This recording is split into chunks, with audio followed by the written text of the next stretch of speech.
Welcome back to The Change Physician. This is episode 246.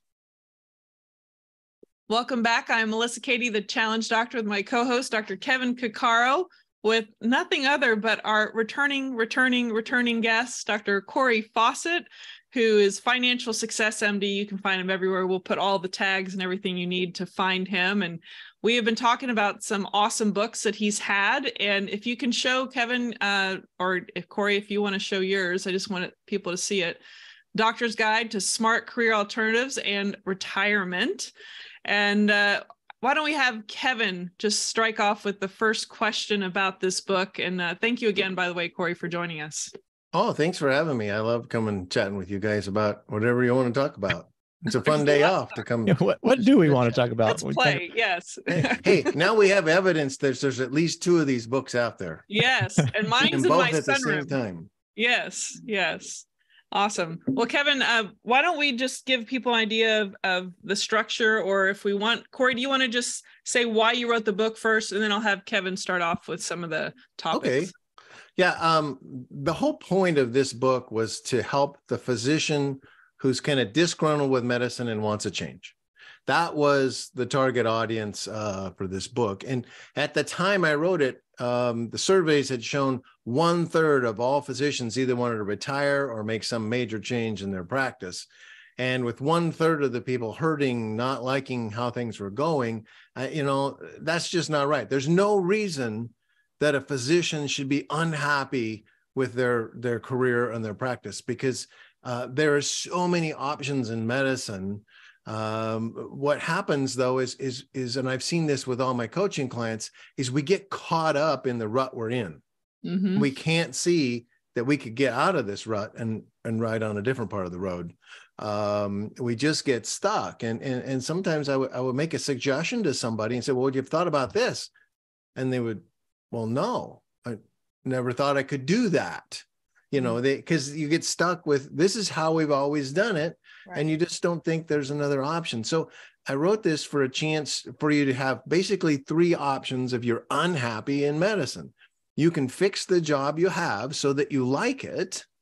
You can change to a new career and build off of the knowledge you already have, or you could retire.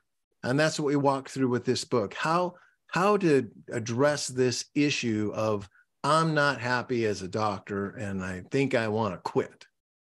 Yes. Yes. Well, I have to make one comment that there are, whether you're a physician or not, I think you only know what you've seen and that whole getting in a rut, you're just used to what you're used to. And you don't really think outside the box sometimes because that's what's expected of you. It's been laid out to you that way. But I think we've been at a disadvantage to really think differently. And so I'm glad that you've put that book out there. So and that Kevin, problem doesn't happen just for employed physicians.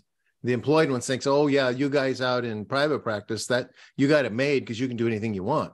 Well, right. that same rut happens in both places. It's not unique to one or the other. Right. Right. And sometimes you just need to change up because as humans, we like variety too. So I think that's a big part of it as well. Kevin, I didn't want to jump on your parade there. There's no jumping on my parade. No, I liked how you kind of phrased that, Cory, because there's sort of like 3 books in one. So could you kind of give an overview for that first one, which is where people who are unhappy in their current practice and the kind of like the big picture on how to become happy in your practice again? Because I kind of look at that as there's 2 phases of that. You got when you initially kind of move into your first attending position or your first kind of job, and it's not what you thought. And the other one is if you've been in with a place for some degree of time and you are just not really happy with what you're doing anymore. So what were your kind of key takeaways for that kind of audience? Well, I would just go back to a story of something that happened to me. And I was stuck in the rut. I'm a general surgeon. I came to a small town and we do everything in this little town. And I did vascular surgery and thoracic surgery, but I didn't like vascular surgery and thoracic surgery. I did them because they are the best paying things I work on. An aortic aneurysm pays a whole lot better than a hernia. And so I had this, I was in the rut that I have to do those things to be financially well off as a surgeon. And so I kept doing them, and I was not happy. Every time I would see somebody who needs their aortic aneurysm repaired, the hair on the back of my neck would stand up. Oh, not another one of those. But, I would do it, and I had good results, but I didn't like doing it. But one day, and it was shortly after I paid off my house. So now I had no debt, no home mortgages, no school loans, no car loans, no more motorhome payment. Everything was gone. And I felt financially secure. And that whole notion that I had to do those cases to be financially okay now didn't matter so much, because if it didn't work out so good, I wasn't going to lose my house. Mm-hmm. And so I finally had the courage, after many years of griping to myself about this, to say, I would like to get rid of vascular and thoracic surgery. And so I didn't tell my partners. I didn't do any. I walked right into the office manager one day and I said, from this day forward, I don't do those two things. Give all of my vascular cases to this partner because he loved doing them. Give all my thoracic cases to this partner because he loved doing those. And I don't do them anymore. I didn't tell my partners. I just made that change. And guess what? My income didn't change. I didn't lose anything, because in order for me we were all busy. So, or if I displaced those things to their practice, that means they had to displace something back to me, or they couldn't do it. And guess what? The stuff they displaced back to me, I liked doing better than what I gave them. So I liked my practice better, and they liked their practice better. And I couldn't believe I waited so long to say, I don't like that. Let's change it. I had the power, but I didn't do it. Yeah. And that's a great example of how you can make a change, a small change in your practice that wouldn't really even affect everybody, because we're still doing the cases in our group. It's just that I'm not doing those. Right. And I got rid of something. So that's a major change you can make in your practice today, is to say, I don't like doing this kind of patient. I'm not taking him anymore. And that one thing suddenly just brightens your day instantly. The moment you decide it, it's like relief. Yeah. I don't have to do that anymore. Were your partners still happy? They were very happy, because one guy loved doing vascular surgery. He was kind of upset that I was doing some of it. Oh. And when I gave it all to him, he was like, all right, yeah.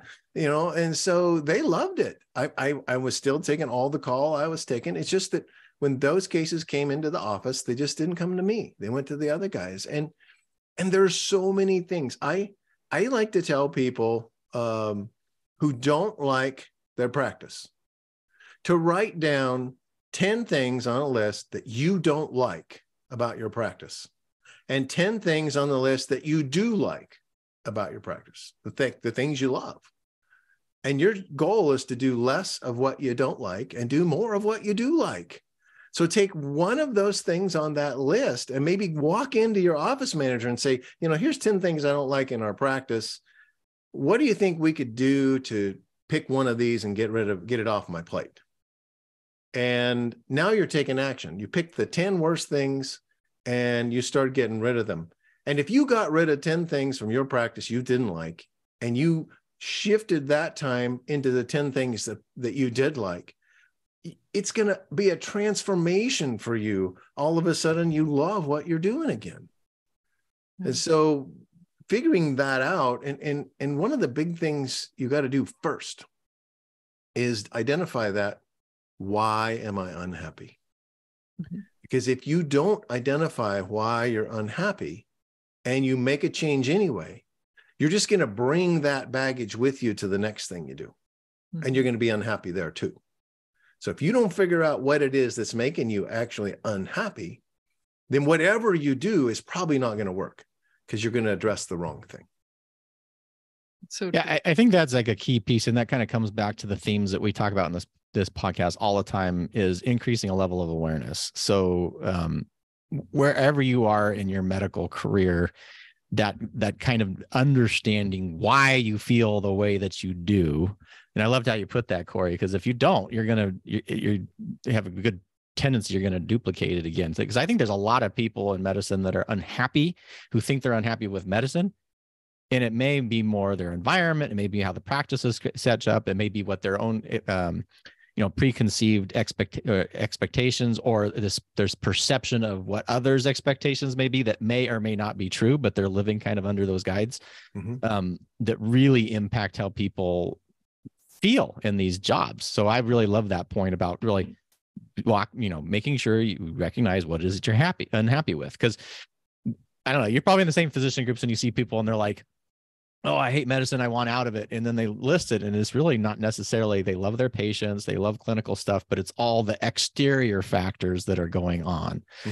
So I think that is like, if you get nothing else out of that, making sure you know what it is that makes you happy or makes you unhappy is absolutely crucial. So one thing that kind of stood out for me, though, is you made that decision after you paid off your house. And that that makes a lot of sense, because the more stress that you are under, the less able you are to see or perceive options in your environment. So what would you, with that kind of in your book, you talk about options for physicians. And I think that's crucial, because if you're an early career physician and you have $500,000 in debt or $250,000 in debt or more, you may not see what those options are. So you, as an experienced physician who has transitioned through all of these roles, if you have the listener who is $500,000 in debt, in the first 5 years of your career, and thinks that they have no options, what would you say to them? Well, the first thing is figure out what it is you're unhappy about, because the odds are you can change many of those things. And if you change the things you're unhappy about, all of a sudden you're now happy doing we went through this whole thing because there was some reason we wanted to become a physician. If you go back, everybody should probably periodically go back and find that thing where you applied to medical school and you wrote a little write-up about why you wanted to be a doctor. Why should we accept you to medical school? And there's your why. That's why you wanted to go into medicine in the first place. And the problem is you get deeper and deeper in debt. And I talk in my debt book, we talk about having diabetic neuropathy. And when you get diabetic neuropathy and you just become numb to debt, and all of a sudden now you have to start making all the payments after all these years, it really weighs you down. And I think addressing that issue is a separate thing. You really have a problem with debt. You have $500,000 of debt. You got a home mortgage and no home. If you address that separately, you're going to improve everything in your life. You take away the stress of the debt. You take away I think people who are deep in debt and worried about it, they resent medicine for putting them there. That's a good point. I went through that once, not for debt, but for something else. I almost quit medicine because at the time, I didn't know why. I just hated medicine and I wanted out. And I almost gave up my medical career and became the worship leader at church. Turn in my $250,000 income for a $25,000 a year income and just enjoyed life better. And I told somebody about that. And they said to me, well, let me ask you a question. Do you think you are being called to retire from medicine, or you're just having a bad day? Because those are very different. If you're being called to leave, well, then you got to leave. But if you're just having a bad day and you leave and burn a bunch of bridges, that's a problem. So I actually went on a quest to figure out why I was unhappy. And I discovered the reason is I was bitter about somebody at the hospital. They had done something to me recently. And now every time I saw the hospital, I was bitter. Every time I saw a patient, I was bitter.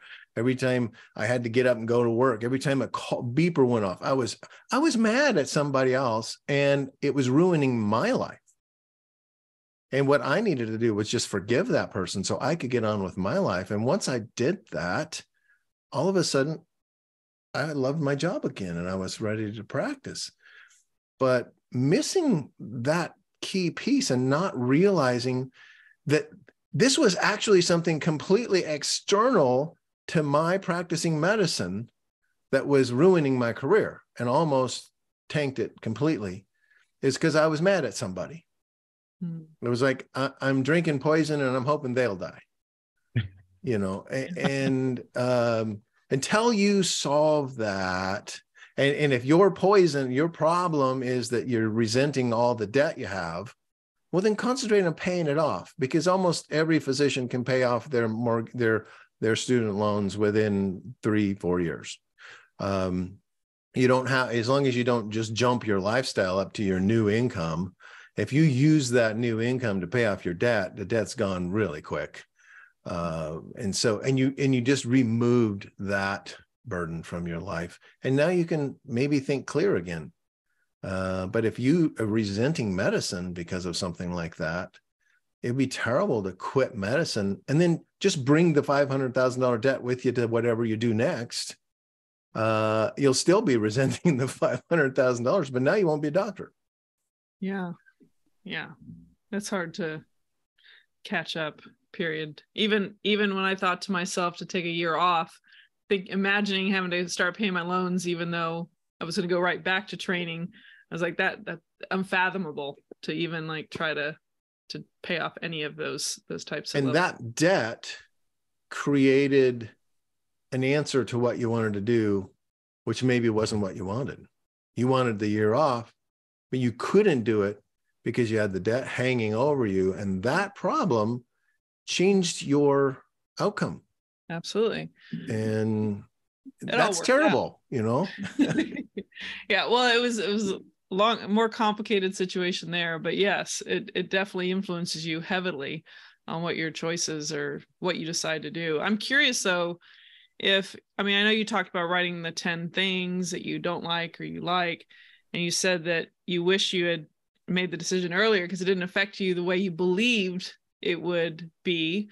If you had given up those, more productive, financially productive cases. But what do you think it would have taken for you, or anyone, to have the courage? I mean, is it just writing those things down to become aware, you think? Or what would you say to, a situation where it was you? Mm-hmm. How do you get that courage when you can't see? This is why I wrote the book. Right. Because I think if someone would have sat down and told me I did it, it's okay. I probably would have done that. I probably would have given those up earlier. But I had the fear that if I did that, things would go bad. Right. I didn't know anybody who's done that. Right. And I was afraid of what I thought. And almost always, I found this with all my coaching clients, you blow up the bad things way worse than they really are, and you minimize the good stuff. And it's exactly what I did. I blew up how bad it would be if I gave up this stuff, and I minimized how good it would be if I gave up that stuff. And then I didn't make the move. But just getting to talk to somebody who did it gives you the hope. I paid off $500,000 in debt. Just knowing somebody did that means, well, I could do it too. If you did it, I can do it. Right. If anybody else has done it, then I could do it. Yeah. And I didn't have that somebody to look to. And so I put together this book so that you could look to somebody. In fact, it's not just me in there. I gave lots of examples from other people telling their story. This is how this guy did it. This is how this lady did it. And so you can get some examples that it's not always has to be this way. We talked about debt as one of the ruts, but I think the biggest rut that we face is our employment contract. Mm-hmm. Because we sign that contract and then we think that's the way it has to be for the rest of my life. Whatever's on this contract, I can't change it. It says I have to do this. Okay, that's that. But that's not true, because everything on that contract can be altered. All you got to do is go to the other person signing the contract and say, hey, I'd like to change this, and this is why. And if they agree, it gets changed. Right. But we get caught up that that's the contract. Every physician signs the same contract. You all have to do it like this. There's no way to change it. A good example of that, I had one client who said, I really hate being on call and I really want to get rid of my call, but there's no way to do it because it's required in my contract. And he was already kind of financially independent. And so I said, well, you're not doing it for the money, right? No, you just hate doing it and you'd like to get rid of that, right? Yeah. So you've got several partners, and one of them, three of them are pretty new and they got big debts. I bet you if you went to those guys and said, I'd like to pay you to take my call, that they'd do it. Oh, no, nobody likes call. They wouldn't do it. You know what? He's at the other end of the spectrum. He's financially fine now. They're at the beginning of the spectrum. They're brand new doctors and they got that debt hanging over them. They might want that extra income to deal with that. And so I finally convinced him, go ask them. What do you got to lose? What if they say no? You're right where you are now. You know, you didn't learn. So he goes, ask them. So the next week I talked to him and he says, you're not going to believe this, but they took it. I don't have call for the next 6 months. He couldn't believe that that was even possible because he's required to take call. But yes, he's required that his call be covered, but he can cover it by having them do it and paying them to do it. And so he just paid them and they got extra billing. So their bonuses are going to go up also. It's a win-win deal. And he's out of call and he never made the move because his contract said you have to take call. Right. Right. And they're also in a position now where they're so desperate for help. You could negotiate those contracts too. You don't necessarily have to do it that way. It's just you're in a leveraging situation in the current state of affairs. So and every 2 years or every 1 year, your contract comes up for renewal. Don't let your contract just automatically renew. Right. Go through each item in your contract and see if you still want it that way. Right. It's if there's something you want different now, because now you've lived under this contract for a while. Now's the time when the contract's renewing. Now's the time to make those changes. Don't let the contract be one of those ruts you're stuck in because it's changeable. Yes. And keep the copy of your contract so you know what it is. I can't believe I said, well, let me see your contract. Well, I don't know where it is. I don't know if I still have it. I said, what? This is like a multi-million-dollar contract and you don't know where it is? Yes. Yeah. It's pretty shocking how many people don't keep track of those things. But no one's had a contract before. Yeah. You've just been working all these years and then finally you're an attending and they give you a contract. And you think it's going to be like it always has been, you know, except better because now you're an attending and not a resident. And then you just sign the contract and, you know, it's buried somewhere. You don't know where it is. And no one really told you that that's a really important piece of paper.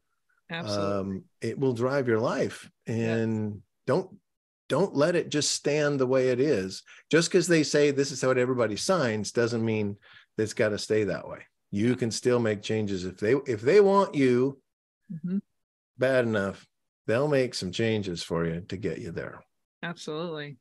Yeah, it's so important, I think, even for newer physicians to recognize, because by reviewing your contract before renewal, every time you do that, you're going to be in a better position as long as you are a good physician, you're getting along with people, you're not yelling, screaming, or whatever.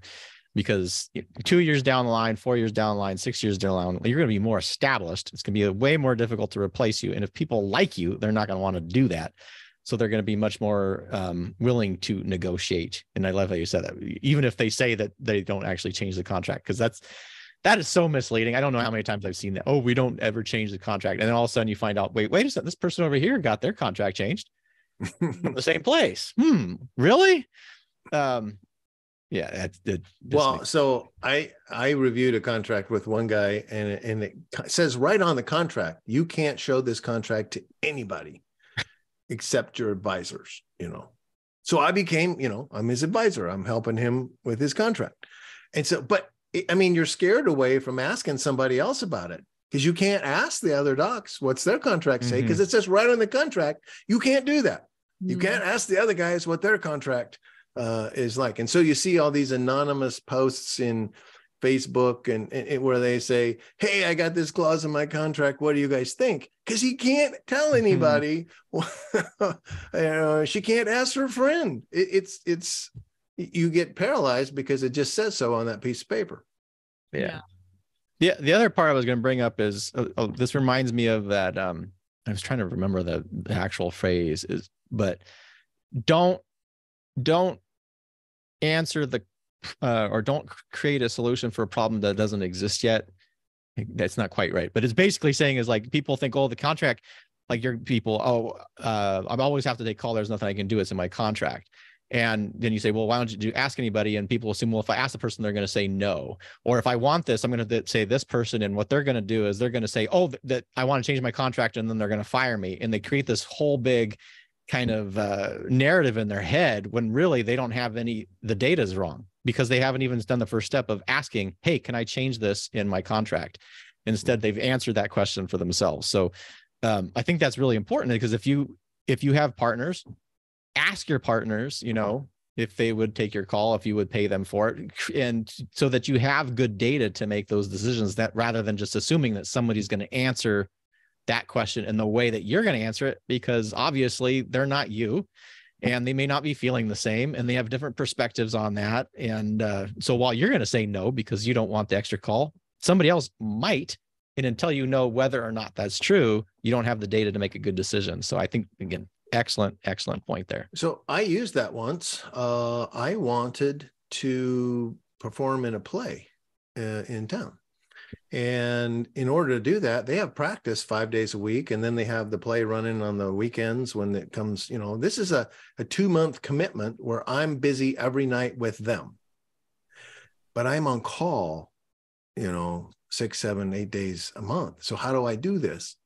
I went to one of my partners and I said, I'd like to make you a deal. I want to be in this play. If you'll take all of my call for the next 2 months, then when the play closes, I'll take all of your call for the 2 months after that. Nice. So I got 2 months of no call so I could do the play. And then he got 2 months of no call to do whatever he wanted. And we were both happy about the deal. Yeah. And yet there was nothing in my contract that said we could do that. It just said I'm supposed to be on call. But who cares? As long as all the call was covered, they don't care whose name is on the schedule. They just care that someone was available tonight. Nice. I'm curious of the kind of the parts to this book. Which one is your, I guess, when I think about the messages you like, what's your favorite portion of the book that you wrote for this? My favorite part is making, no, not the retiring. No, my favorite part is making your practice fun again. Yeah. You need to find joy in your work. If your work is making you miserable, you're going to just be miserable forever. Yeah. And so finding joy in your work, and there are so many things you could do to alter the things you don't like. Here's a great example. There was a surgeon who was a lady, and she was mad about taking call because she couldn't tuck her kids in on some nights, and she wasn't getting home in time for dinner. And so she decided to quit medicine. Her husband was a doctor also. So she didn't need the money from being a doctor. She liked being a doctor, but the call was so bad. And I tried to convince her, but why don't you just change the way you do call? Because she's in private practice. You don't have to do it the way everyone else is. What if on the days you're on call, you don't have any other responsibilities that day? You just take them off the schedule. So all you have to do today is if they call you to be on call. Or what if the day after call, you don't work that day, so you can go home and play with your kids?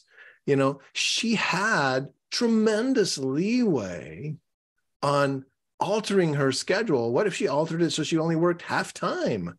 And the rest of the half she was playing with her kids? She could have easily made an ideal great practice and continued to practice medicine and still had all the time with the kids, but she wasn't willing to try. She just had already convinced herself that medicine is a bad place for me. I can't be the mother I want to be, and she just quit. And it was so sad. And we have a doctor shortage. And I think if we can help the doctors who want to leave medicine to feel good about it and stay in medicine, then the doctor shortage will go away. Yeah. And so that's what makes that segment my favorite. The retirement part is my least favorite because as I found out when I retired, and everyone else will find out when they retired, retirement is not what you think it is. It's a great carrot sitting out in front of you, but when you get there, you're going to find out the carrot doesn't taste as good as you thought it would. Okay. Because there's a lot of stuff about retirement that's just not what you anticipated. Okay. And so there will be some of the things you like, oh, I can travel whenever I want. Well, maybe, because you also start getting other obligations of things that you want to do. Like right now, I have 2 new grandkids, and we decided we would help watch them. And so we have the kids 2 days a week during the school year when their mom's at work. And that means I can't travel like I used to. But it has nothing to do with work stopping me. There will be other things that you commit to. I'm going to be part of this group here in my retirement. And now suddenly that's locked me in to being home and I can't travel. So you will find when you actually get to retirement that it's not all as rosy as you think it is, because life is still going to be happening and those things still come up. And the only difference between your retirement years and your working years is you got an extra 40 to 60 hours a week to do something else with. That's what's really different. Yeah. And the other things you think are going to happen and all this stuff, that the grass is always greener on the other side. But you have no idea what the guy went through to get that grass that green. So the retirement's not as cool as you think it's going to be. So I love, if I can get you to have joy in what you do, then your whole life is going to be joyful. Yeah. And the people who just look towards retirement, you can't let the desire for the future ruin your present. Those people get too caught up in how it's going to be good someday. So I'll just put up with this crap now because someday it's going to be good for me. You don't need to go through that. You can't be living for someday. That's what Scrooge did. He saved everything for someday when he retired, and he lived a miserable life in the meantime. We don't want to live our life that way. You shouldn't have to die to make a living. You should be loving making a living and turn your practice into something you love. Even if you're employed, you can do that. There are things you can change. There are things you can control. And if I can get doctors to do that, that's the part that is happiest for me, to keep doctors working in something that they love to do, because they once loved it and something changed. And let's just change it back. Yeah. That's got to be a trailer right there. I was just thinking that the way that you presented that of retirement is not always what you think it's going to be. Like in general, I think we talked earlier about having awareness of what you love and what you don't love. And I think that applies equally to when you change that extra 40 to 60 hours of what you're going to have freed up if you aren't working in the traditional medical sense. You still have to know what you love and what you like. What are you going to fill that time with? And a lot of people, and I know physicians too, have been miserable because they never prepared themselves for having anything outside of medicine.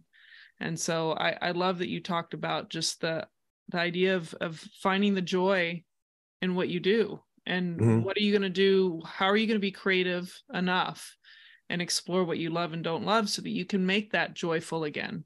And so I'm really glad you. I get a lot of comments that speaks to this, and this is the comment. They say, Dr. Fawcett, you're not retired. You just changed jobs. Because now you're writing books and you're coaching and you do this. You didn't retire, you just changed jobs. So you don't count. That's not what retirement is. But the thing is, when you retire, as you said, you're going to have to do something. You're not going to just sit in your chair all day. You'll be out doing something. So here's the cool thing.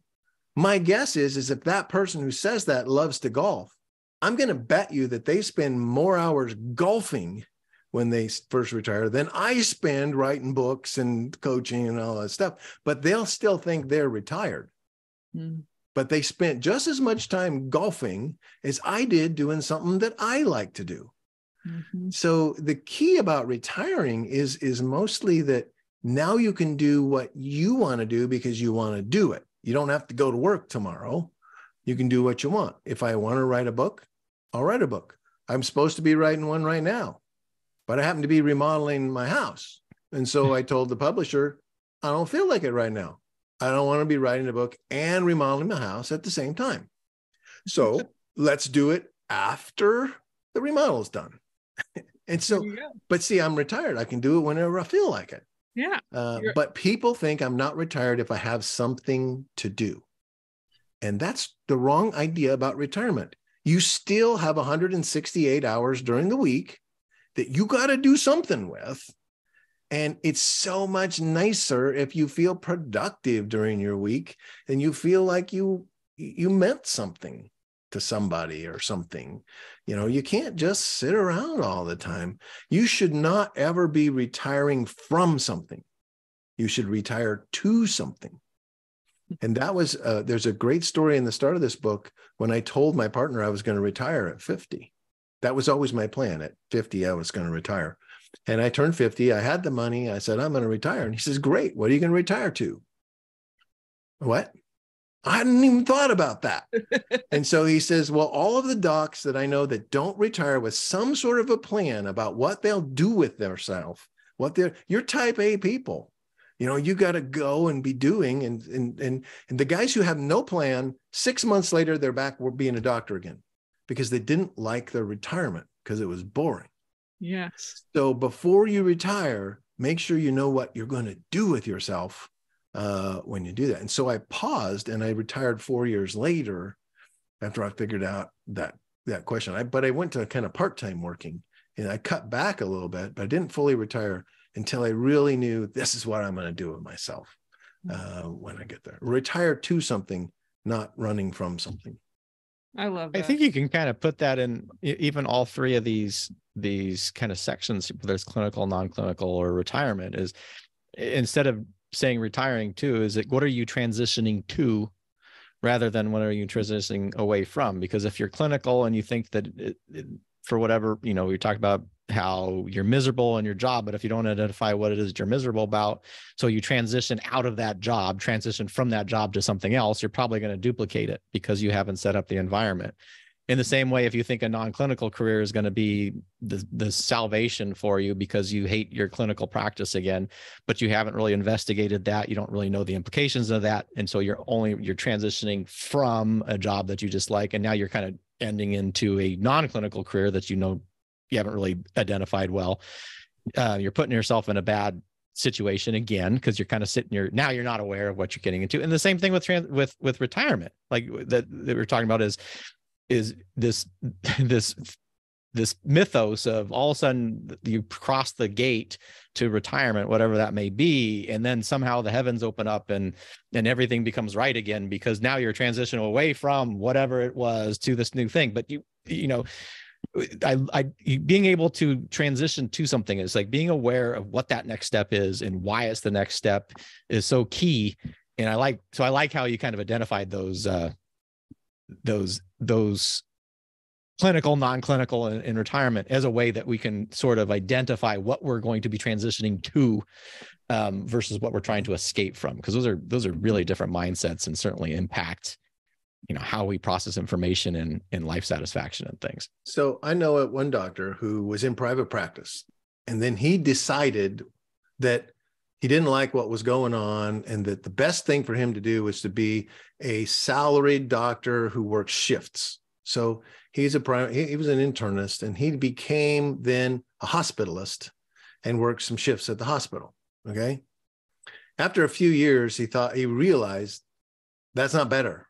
And so then he left that job and joined another group in private practice again. Now he's back in private practice, but this time he's happy because after having worked, he thought this was what was wrong and he changed. And then he wasn't better. I think what really happened is after that change, he sat down and thought about, why am I still not happy? And then he went back to private practice, but did it in a different way and fixed the things that weren't,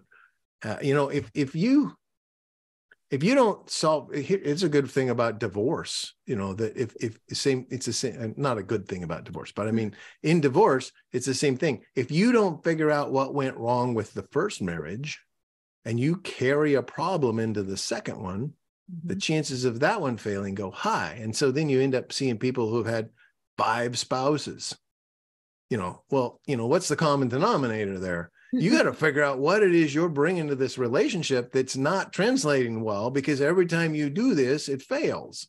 Yeah. You can't just keep bringing it forward and saying, well, if I just changed to a different spouse, then it all would be better. But you didn't change you. You took the same you into the next situation and it still didn't work. So figuring that out is really key. What really is causing the trouble? Yeah. Yeah, definitely introspection and awareness is huge. Before we forget, where would people find this book? If you want to give all your things on the video as far as where they can find you and your books. Well, right here is Financial Success MD. That's my website name. I'm all over the place, Twitter, Facebook. You can find me if you Google that name. But the books are on Amazon. You just go look for my name, Dr. Cory S. Fawcett, on Amazon, and it'll show you all 6 of my current books. And when future ones pop up, they'll be there too. And Amazon, one thing about Amazon is I can't control how much they sell my book for. So if you look around, sometimes it's for free. If you're an Amazon Prime member or a Kindle Unlimited or something, you can get the books for free. And I never liked that. Yeah, I didn't give them permission, just give away my stuff, but they do it on their own. And so, it's not that expensive to get this. Sometimes you get it for free. What a deal. What a deal. Hey, Kevin, any last minute questions, or would you like to take us out? Oh, we can always talk more, but I'll take We can talk about this all week. Yeah, we could. Well, yeah, because this is, we talk about awareness on the podcast all the time. And what I'm always kind of fascinated with is most of these discussions, there's always these core principles that come up, right? So all or nothing thinking where, it's either this or that. I can't do medicine because everything's horrible. So I have to do this, or I have to give up. Everything is bad. This idea of really being aware of where you are and why you are unhappy, because the thing that you carry through with all of these transitions is you. So are you going to be the same you in a different environment, or are you going to be a new you in a new environment, which gives you some more opportunities? And I always enjoy talking with you, Cory, because you are always so positive about all this stuff. And you always have a tendency to think about things in a little bit tweaky way, which I really enjoy, and which is one of the reasons I really enjoy the book. So thank you for joining us on today's episode. It's always good to have you. Well, thanks for having me. I'll be happy to come back anytime you want to talk about something. Well, we'll probably have you back again because we like talking to you. And for everybody out there, again, this book is the Doctor's Guide, Smart Career Alternatives and Retirement. And there's basically 3 books in this one. So it's a really good one. And for $10 or whatever the cost is, you can't get a better value for dollar than that. And as always, if you are interested in the community, you can come to thechangedphysician.com. And until next time, stay well. Take care.